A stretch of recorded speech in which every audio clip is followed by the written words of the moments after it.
Worth it pumila dyan kasi nag-video ka at nag-trending ka, nakakuha ka ng atensyon.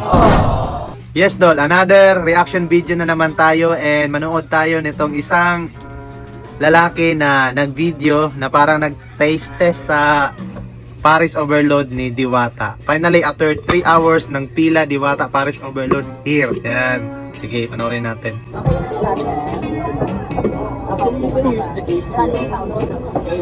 So, ang sabi sa mga comment, sabi ni Anonymous. Okay, akala ko siya lang. Nag-react pala dito si Digimon TV.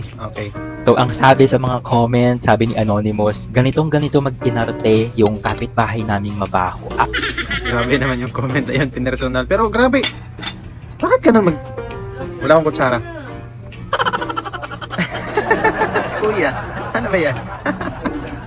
napaka-arte ang baho naman. I don't know. So, sabi pa ni Mints18, no, di ka maganda para mag-inarte ka. No, di ka maganda para mag-inarte ka. Para talaga siya nag-e-entertain.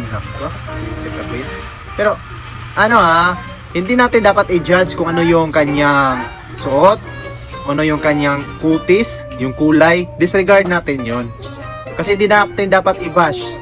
Pero kung basher ka, well, basher ka talaga. Pero di dapat natin husgahan yung tao depende sa kutis niya, sa kulay niya, sa suot niya.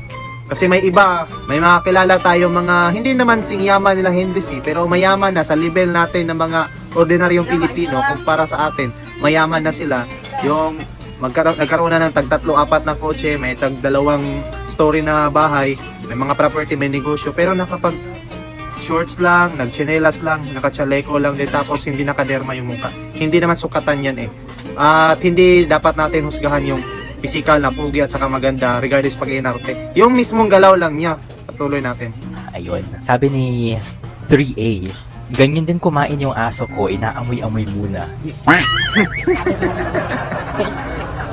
Kinumpara natin sa aso. O, inaamoy-amoy muna. Diyos ko, pag hindi kagandahan manahimik sa buhay. And game na game naman sa mga bashers itong si Kuyang Content Creator. Sabi niya, wag ka ma-stress with laughing emoji. So, sinasadya niya para makakuha siya ng attention, para i-bash siya. Well, ganun rin naman ako minsan eh. game na game siyang makipagbardagulan sa mga bashers dahil dito sa video niya na to. And may nagtanong pa, sabi, worth it po ba pumila for Pares nila? Sinagot niya yung tanong, sabi niya, para sa akin hindi. Hindi daw worth it pumila ng mahaba. Shut up.